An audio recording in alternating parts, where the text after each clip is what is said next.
Assalamualaikum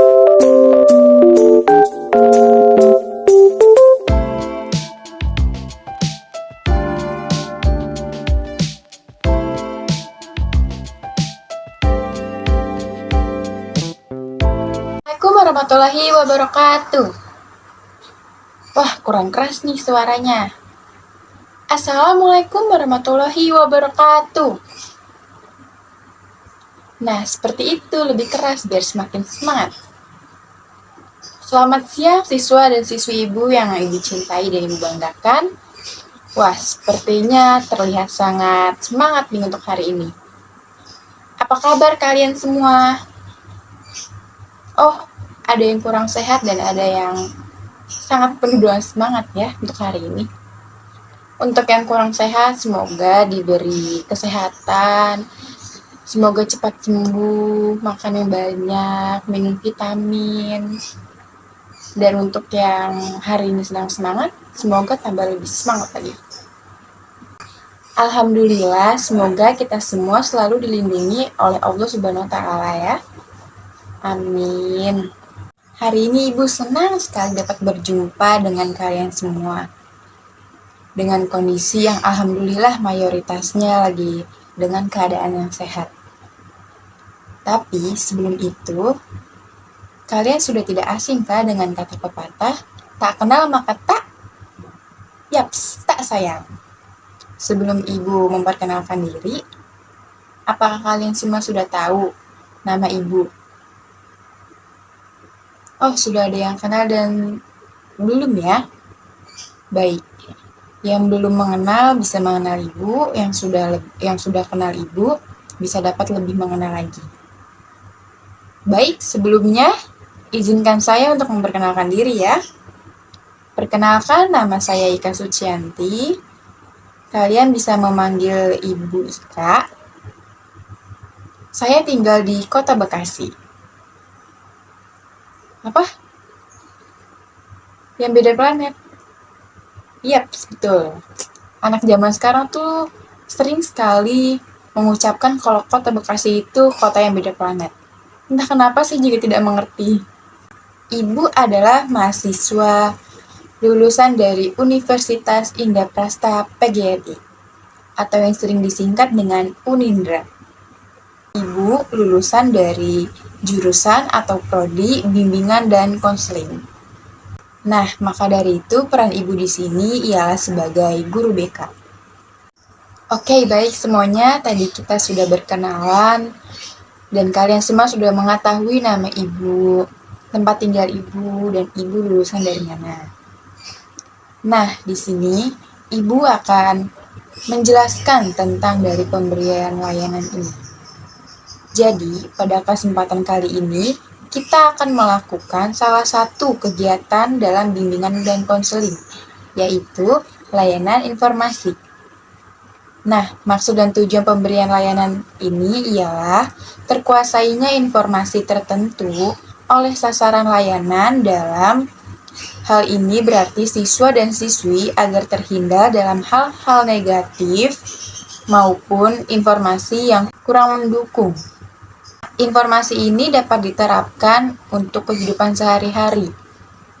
Nah, maka dari itu, Ibu berharap kalian semua dapat memahami apa yang Ibu jelaskan dan apa yang Ibu sampaikan dengan baik. Nah, kalian semua sudah tahu belum apa itu layanan informasi? Belum ya? Baik, Ibu akan menjelaskan apa itu layanan informasi. Jadi, layanan informasi adalah suatu kegiatan yang berfokus pada tercapainya sebuah informasi tertentu oleh sasaran layanan guna terhindarnya hal-hal yang tidak diinginkan atau hal-hal negatif. Informasi ini bisa terdapat dari informasi pribadi, karir, informasi sosial, dan informasi belajar. Nah, bagaimana? Kalian sudah mengerti kan apa itu layanan informasi?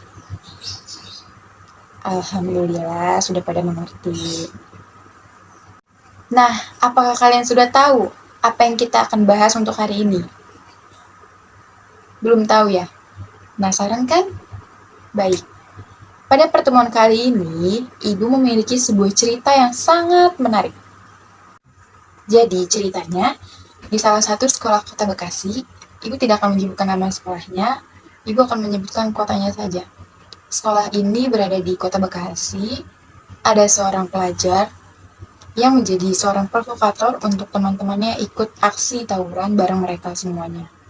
Nah, aksi ini diakibatkan karena adanya balas dendam antar sekolah lain.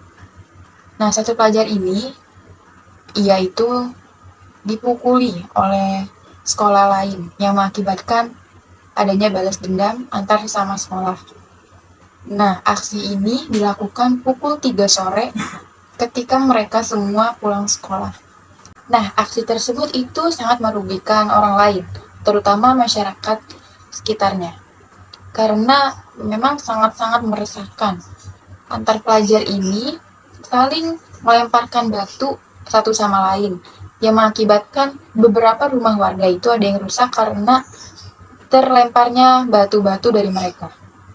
Nah, maka dari itu untuk kalian semua, jangan sampai kalian semua siswa-siswi Ibu untuk ikut aksi tersebut, karena tidak baik. Karena bisa saja aksi tersebut merugikan diri sendiri, kita bisa jadi celaka, dan juga bisa merugikan orang lain, orang sekitar. Kedua itu sangat merugikan ya untuk diri sendiri maupun orang lain. Nah, jadi untuk kalian semua, untuk lebih menghindarkan aksi tersebut, untuk menghindarkan kalau jika ada teman kalian mengajak, ya kalian untuk jangan ikut. Karena itu sangat-sangat membahayakan diri kita. Seperti itu. Nah, ceritanya sangat seru kan? Baik. Nah, dari cerita yang Ibu sudah ceritakan tadi, pasti udah pada tahu dong Ibu akan membahas apa untuk materi hari ini. Nah, apa sih yang Ibu akan bahas? Yaps, betul. Dampaknya dan bahayanya ikut aksi tawuran. Baik, sebelum ke penjelasannya, Ibu ada sedikit penjelasan nih tentang materi yang akan kita bahas nantinya, yaitu tentang yang sudah Ibu jelaskan tadi. Di sini, siapa yang pernah mengikuti aksi tawuran? Oh, tidak pernah. Bagus ya. Semoga siswa-siswi Ibu tidak pernah mengikuti aksi tawuran tersebut ya, karena sangat berbahaya. Oke, bahaya dalam mengikuti aksi tawuran ini dapat berdampak pada diri sendiri maupun orang lain. Mengapa begitu? Karena itu dapat mengakibatkan cedera yang serius untuk kita, untuk diri sendiri, dan juga mengakibatkan keresahan kepada masyarakat sekitar. Dan bisa juga loh mengakibatkan kematian, diakibatkan karena aksi tawuran tersebut. Nah, apa sih manfaat dari terhindarnya tawuran? Jadi, manfaatnya lingkungan kita akan terasa lebih damai, tentram, aman, asri, dan juga kita terhindar dari kericuhan-kericuhan. Nah, manfaat untuk diri kita bisa lebih terjalin loh persaudaranya tersama sekolah lain, kita bisa lebih bersaudara untuk sesama pelajar kan? Bukan begitu? Ya, baik untuk siswa dan siswa Ibu sekalian, pada saat melakukan kegiatan inti nanti pada layanan informasi, Ibu sangat berharap untuk prosesnya kalian dapat memperhatikan kepatutan yang ada di dalam kegiatan ini. Seperti kalian harus menjaga konsentrasi yang penuh, fokus pada apa yang Ibu jelaskan nantinya, dan duduknya sesuai dengan norma duduk yang rapi. Kalian paham semuanya? Alhamdulillah. Oke, untuk keefektifan belajar hari ini, ada beberapa tata cara dan aturan yang kalian harus hadapi dan kalian jalani. Yaitu yang pertama, pada awal kegiatan, nanti Ibu akan memaparkan pembahasan pada materi kita hari ini. Setelah Ibu selesai memaparkan, jika kalian belum tahu atau kurang mengerti atau kurang memahami kalian boleh mengajukan pertanyaan kepada ibu. Nah, setelah ibu menjelaskan, ibu akan memberikan tugas individu, yaitu berupa mencari contoh kasus aksi tawuran. Kalian bisa mencarinya itu bisa lewat buku, koran, maupun di internet ya. Nah, setelah kalian mengerjakan, kalian bisa memaparkan hasil tugas kalian ya. Apakah kalian semua mengerti? Baik. Oke, sebelum kita memulai kegiatan pada hari ini, alangkah baiknya kita berdoa terlebih dahulu, agar apa yang kita pelajari pada hari ini dapat lebih bermanfaat dalam kehidupan kita sehari-hari. Dan tentunya kegiatan pada hari ini semoga dapat berjalan dengan lancar. Amin. Baik, berdoa di dalam hati, berdoa sesuai dengan agamanya dan kepercayaan masing-masing. Berdoa dimulai.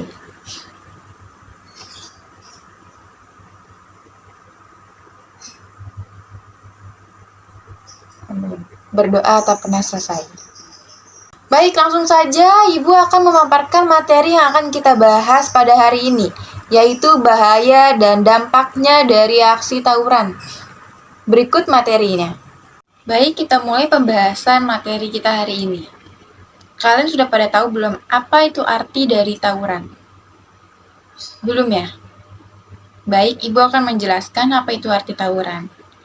Tawuran adalah bentuk dari kekerasan antar geng, yaitu antar geng sekolah lain maupun sekolah lainnya di dalam masyarakat urban di Indonesia.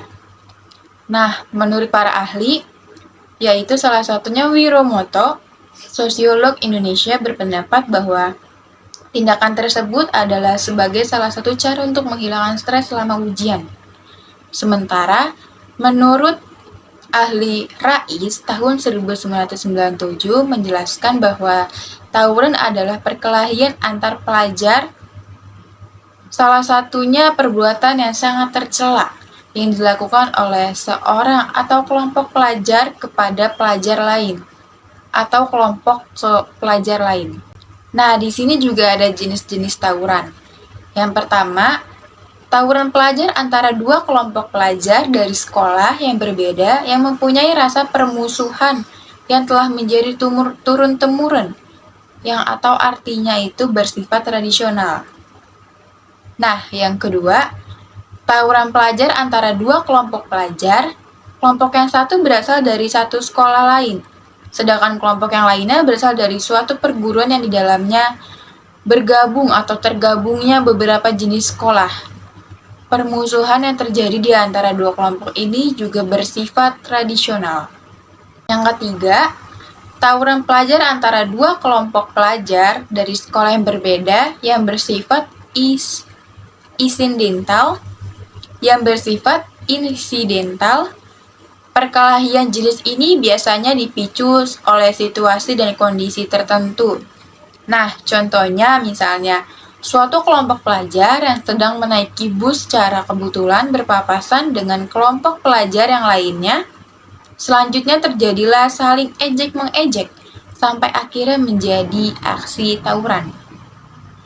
Nah, yang terakhir yaitu keempat, tawuran pelajar antara dua kelompok pelajar dari sekolah yang sama tetapi berasal dari jenjang kelas yang berbeda.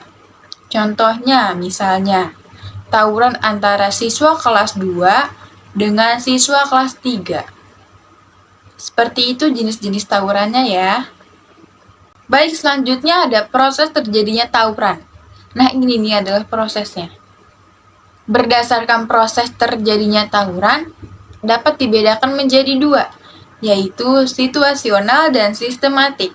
Menurut beberapa para ahli, yaitu salah satunya Kartono tahun 1998, menjelaskan bahwa situasional yaitu artinya delekuensi ini dilakukan oleh anak normal, namun mereka banyak dipengaruhi oleh berbagai kekuatan, stimuli sosial dan tekanan lingkungan yang semuanya memberikan pengaruh atau memaksa pada pembentukan perilaku yang buruk.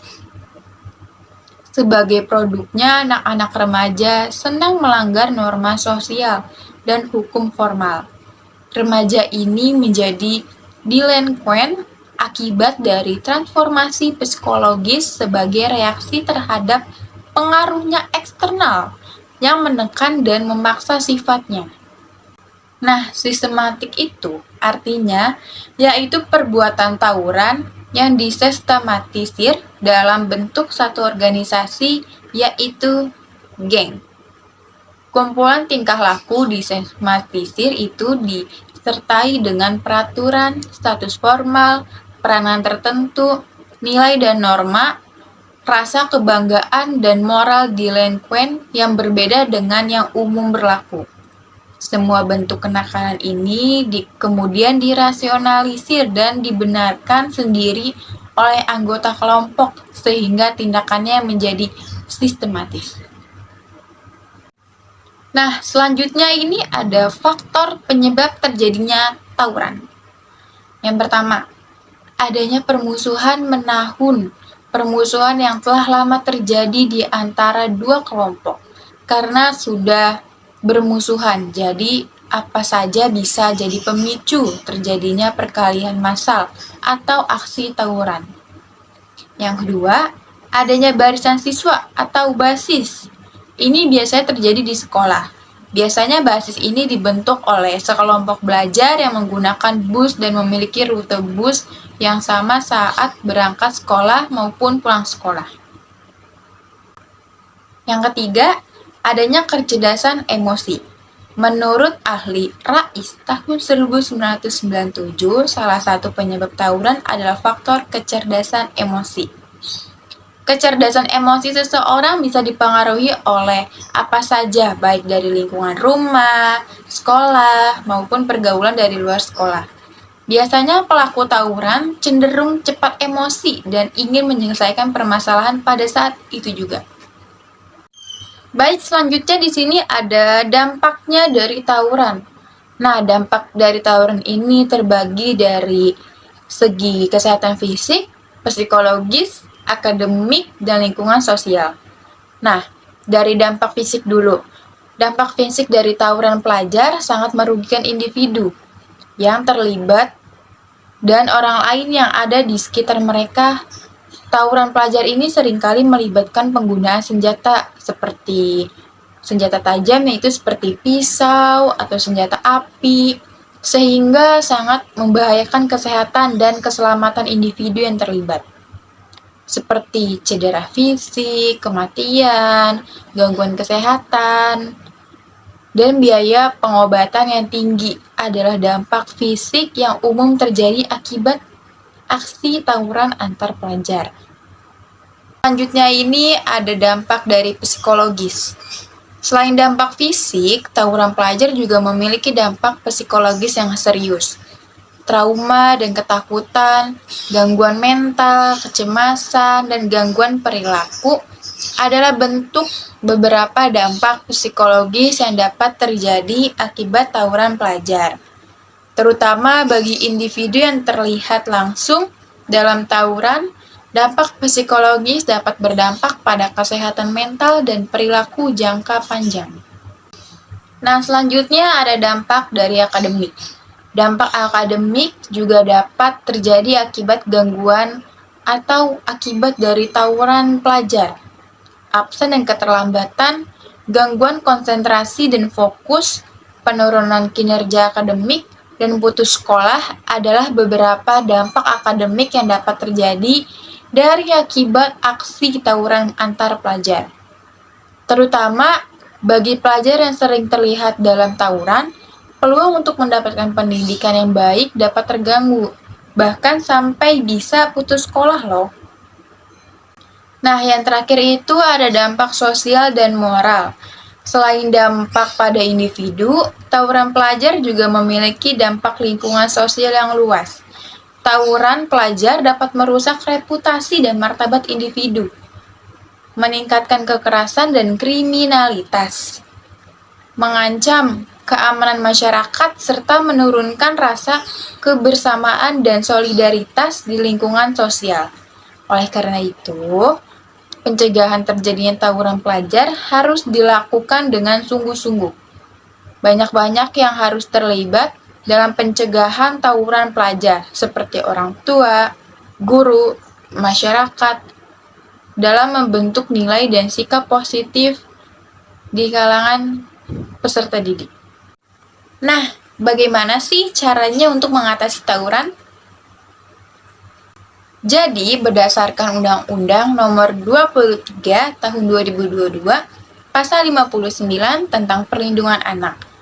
Para remaja pelaku tawuran termasuk dalam golongan anak korban perlakuan salah yang seharusnya mendapatkan perlindungan khusus dari pemerintah, seperti pemerintah daerah dan lembaga negara. Nah, perlindungan yang dimaksud ialah dalam bentuk bimbingan nilai agama, nilai moral, konseling, dan pendamping sosial. Hal tersebut dapat perlu dilakukan karena para remaja mengambil keputusan untuk melakukan tawuran karena adanya faktor eksternal. Nah, selain itu, ada beberapa yang bisa dilakukan orang tua atau guru di sekolah untuk mencegah terjadinya tawuran. Yang pertama, tanamkan bahwa kekerasan bukanlah solusi penyelesaian masalah. Yang kedua, mengelola kecerdasan emosi anak agar tidak meluap pada tempat yang salah. Berikan mereka ruang untuk menuangkan emosinya di sekolah, seperti ruang konsultasi, ruang kebebasan berpendapat, maupun yang lainnya. Yang ketiga, bimbing untuk melakukan kegiatan. Yang keempat, tanamkan sifat empati maupun simpati kepada anak. Dan yang terakhir, kelima, ajarkan ada banyak cara penyelesaian masalah. Tak harus melakukan kekerasan saja. Oke, baik, mari kita simpulkan materi yang kita bahas hari ini. Kesimpulannya ialah tawuran oleh pelajar adalah salah satu tindak kenakalan remaja yang tak hanya menjadi momok di wilayah perkotaan, namun juga bisa di desa. Tawuran ini adalah aksi perkelahian siswa dengan kelompok siswa lainnya yang biasanya berasal dari sekolah yang berbeda. Nah, pemicu perkelahian siswa ini beragam dan umumnya berkaitan dengan ego remaja yang tidak bisa disalurkan dengan baik.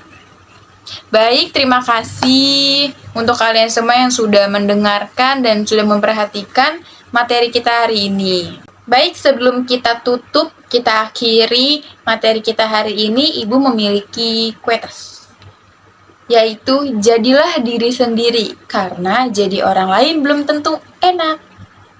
Baik, sebelum Ibu tutup, apakah kalian semua sudah mengerti? Baik, alhamdulillah sudah mengerti, sudah paham. Baik, Ibu tutup ya pertemuan kita hari ini. Terima kasih untuk semuanya yang sudah menghadiri pertemuan kita hari ini. Semoga diberi kesehatan, semoga diberi kelancaran. Amin. Dan terima kasih juga untuk semuanya yang sudah memperhatikan dan mendengarkan Ibu dengan baik dan seksama. Oh iya, untuk tugas individu jangan lupa dikerjakan ya. Terima kasih semuanya. Wassalamualaikum warahmatullahi wabarakatuh.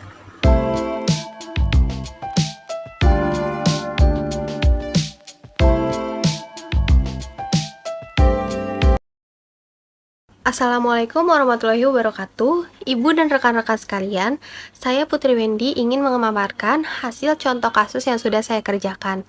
Aksi tawuran di Tambora, Jakarta Barat pada Januari 2019 berujung maut. Seorang pelajar berinisial AIP harus meregang nyawa akibatnya. Kejadian bermula ketika korban dan bersama 3 temannya ingin mengisi bahan bakar di SPBU. Korban dan teman-temannya lantas melewati lokasi berkumpulnya kelompok pelajar lain dan mengejeknya. Merasa tak terima, pelaku mengejar korban dan temannya. Ketika dalam pengejaran, korban terjatuh dan menjadi bulan-bulanan pelaku. Korban dibacok secara bergantian hingga tewas. Baik, terima kasih. Sekian dari hasil pemaparan saya, kurang lebihnya mohon maaf. Assalamualaikum warahmatullahi wabarakatuh. Yang terhormat kepada Ibu dan juga rekan-rekan sekalian, Saya Melati Harinisa, mohon izin untuk memaparkan contoh kasus yang sudah saya kerjakan.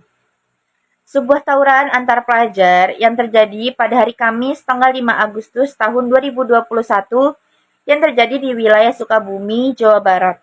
Akibatnya menewaskan satu orang pelajar yang dimana dari beberapa sumber ini bercerita bahwa pelajar yang tewas ini masih berusia 17 tahun dengan inisial AM. Selain itu juga terdapat dua pelajar lainnya yang mengalami luka bacok akibat terkena senjata tajam. Kejadian ini bermula pada pukul 9 malam yang dimana warga melihat puluhan pelajar saling bentrok dengan membawa senjata tajamnya masing-masing. Suasana yang dirasakan juga sangat mencekam dan sementara itu juga pelaku dari aksi ini masih menggunakan seragam sekolah, tetapi ada beberapa pula yang sudah menggunakan pakaian bebas. Sekian, terima kasih dari hasil pemaparan saya. Kurang lebihnya mohon maaf. Wassalamualaikum warahmatullahi wabarakatuh. Assalamualaikum warahmatullahi wabarakatuh. Ibu dan rekan-rekan sekalian, perkenalkan nama saya Nabila Syaninta. Di sini saya izin memaparkan hasil contoh kasus yang sudah saya kerjakan dan kebetulan kasus tersebut dekat dengan daerah rumah saya. Yaitu tawuran berdarah juga pernah terjadi di Depok pada tanggal 30 Oktober 2020 pada pukul setengah 2 dini hari. Seorang siswa SMK berinisial MS tewas karena menderita luka bacok di bagian punggungnya. Selain itu, seorang pelajar lain mengalami luka berat yang akibat sabetan senjata tajam. Aksi tawuran itu dipicu akibat pertengkaran di media sosial. Hingga akhirnya pelajar tersebut menyepakati lokasi tawuran. Baik, terima kasih. Sekian dari hasil pemaparan dari saya. Kurang lebihnya mohon maaf. Wassalamualaikum warahmatullahi wabarakatuh. Assalamualaikum warahmatullahi wabarakatuh. Yang terhormat Ibu dan rekan-rekan semua, perkenalkan nama saya Nica Rosdiani. Pada kesempatan kali ini saya akan memaparkan hasil dari contoh kasus yang sudah saya kerjakan. Seorang pelajar berusia 17 tahun dengan inisial MRR tewas karena aksi tawuran. Peristiwa ini terjadi pada tanggal 5 September tahun 2020 di Kemayoran Lama, Jakarta Selatan, sekitar pukul setengah 4 pagi. Aksi tersebut dilatar belakangi oleh saling hina di media sosial yang berujung pertengkaran. Polisi meringkus 5 pelajar yang menjadi tersangka provokator pada aksi tersebut. Kelima pelajar itu diketahui masih berada di bawah umur. Baik, sekian hasil dari pemaparan contoh kasus yang sudah saya kerjakan. Kurang lebihnya mohon maaf. Terima kasih. Wassalamualaikum warahmatullahi wabarakatuh.